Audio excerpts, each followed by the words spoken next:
नमस्कार दोस्तों, तो कैसे हो आप। 21 अगस्त 1911 को पेरिस के लिव्र म्यूजियम में एक घटना घटित हो जाती है और ये घटना होती है चोरी की। जी हाँ, 21 अगस्त 1911 को रिस लिव्र म्यूजियम की एक अहम संपत्ति चुरा ली जाती थी और वह है एक पेंटिंग, तो शायद आज तक की सबसे मिस्टीरियस पेंटिंग है और उसका नाम था द मोनालिसा पेंटिंग। दोस्तों, ये वही पेंटिंग थी जिसे बनाने में पेंटर को 14 साल लग गए थे और जिसकी मुस्कान को आज तक कोई समझ ही नहीं पाया। ये वही 500 ईयर्स ओल्ड पेंटिंग थी जिसकी कीमत आज के डेट में लगभग $1 बिलियन है और जिस पेंटिंग के लिए लोगों ने अपनी जानें भी दे दी। और इतना ही नहीं, आज भी म्यूजियम में इस पेंटिंग को लेकर कई लव लेटर्स एंड फ्लावर्स भी मिलते हैं। क्यों मोनालिसा की आधी अधूरी पेंटिंग इतना फेमस हो गई और किसकी है ये पेंटिंग जो लोगों के लिए इतना मिस्ट्री भी बन गई, तो आइए जानते हैं इस वीडियो में मोनालिसा के फेमस पेंटिंग के मिस्ट्री को।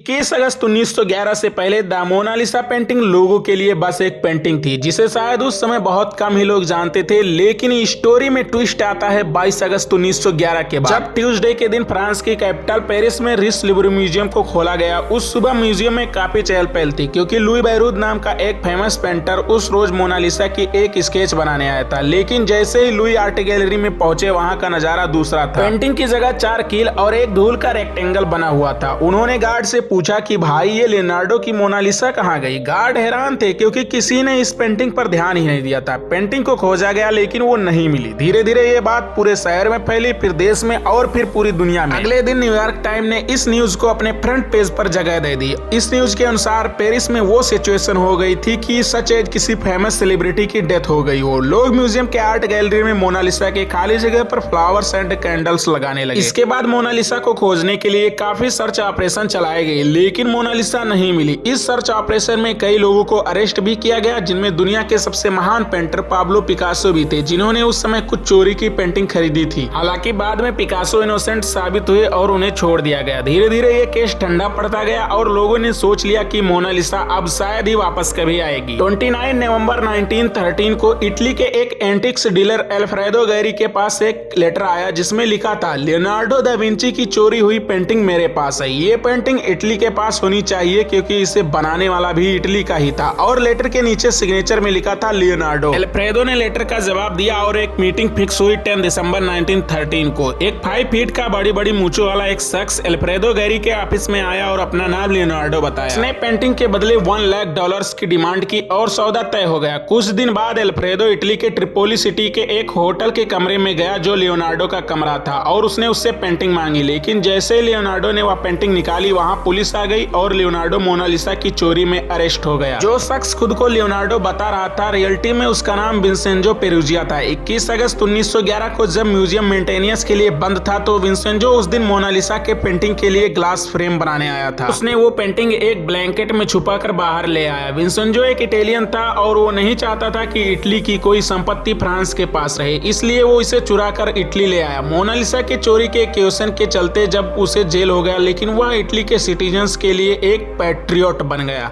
Mona Lisa painting world famous artist Leonardo da Vinci के द्वारा बनाई गई थी, जिनका जन्म इटली के फ्लोरेंस सिटी में 1452 को हुआ था। और लियोनार्डो साहब इतने महान आदमी थे कि इन्हें उस समय में भी painting, cartography, astronomy, anatomy, botany, hydrology, geology, optics और यहाँ तक कि पैलियोंटोलॉजी में भी महारत हासिल थी। लियोनार्डो एक फेमस पेंटर होने के साथ साथ एक लेखक भी थे, लेकिन उन्होंने मोनालिसा के बारे में कुछ नहीं लिखा। यही कारण है कि मोनालिसा की आइडेंटिटी का कोई एक्यूरेट इंफॉर्मेशन नहीं है। मोनालिसा को लेकर पहला खुलासा साल 1550 को एक इटालियन आर्टिस्ट जियोर्जियो वसारी द्वारा की गई थी, जिन्होंने लियोनार्डो दा विंची की ऑटोबायोग्राफी लिखी थी। वसारी के अनुसार ये औरत थी लीजा घेरार्दिनी। इनकी शादी फ्लोरेंस में रहने वाले सिल्क ट्रेडर से हुई थी जिनका नाम था फ्रांसिस्को जियोकोंडा। वसारी के अनुसार ये पेंटिंग जियोकोंडा ने अपनी वाइफ के लिए बनवाई थी। यहीं से इस पेंटिंग के 2 नाम निकलते हैं। पहला नाम जो हम सब जानते हैं मोनालिसा, जो आता है मडोना लिसा से। पारंपरिक रूप से इटालियन भाषा में मैडम वर्ड के लिए मडोना वर्ड का इस्तेमाल किया जाता है, इसलिए मैडोना लीजा का मतलब हुआ मैडम लीजा। और मडोना का यहाँ शॉर्ट फॉर्म बना दिया गया मोना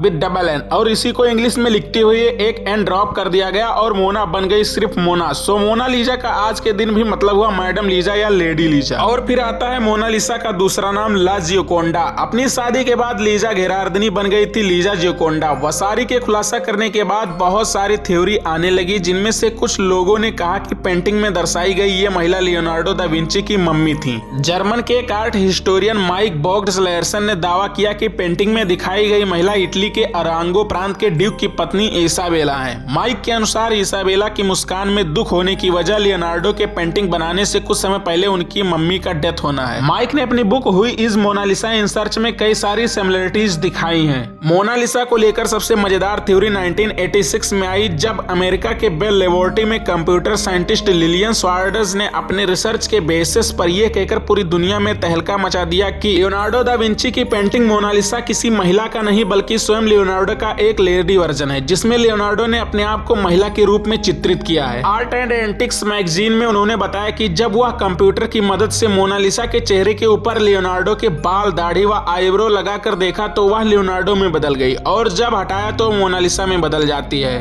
अब अगर मोनालिसा के मुस्कान की बात की जाए तो शादी के बाद लीजा घेरार्दनी बन गई थी लीजा जोकोंडो। और इंटरेस्टिंग फैक्ट यहाँ पर यह कि इटालियन में जोकोंडो का मतलब होता है लाइट हार्टेड या चेयरफुल, मतलब हंसमुख।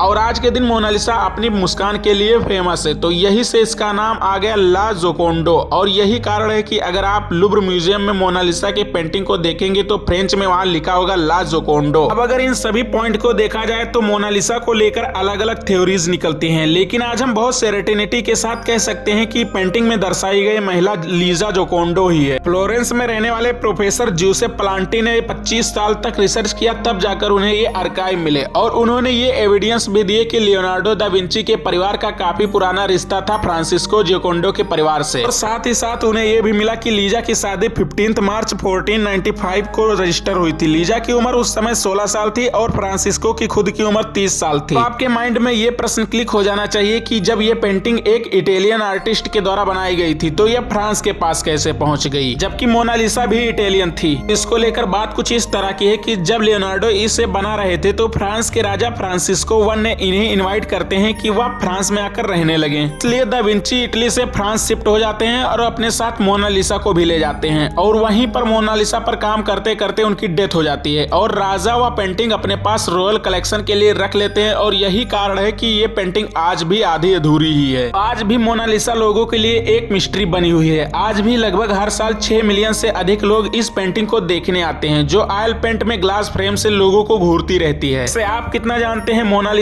के बारे में मिस्टर इंडिया फैक्टो को कमेंट में जरूर बताएं। और आज के दौर में सोशल मीडिया पर फालतू टाइम वेस्ट करने के बजाय ऐसे ही नॉलेजफुल और मिस्टीरियस वीडियो को देखने के लिए चैनल को सब्सक्राइब करें और फेसबुक पर फॉलो करें। Take care and bye bye.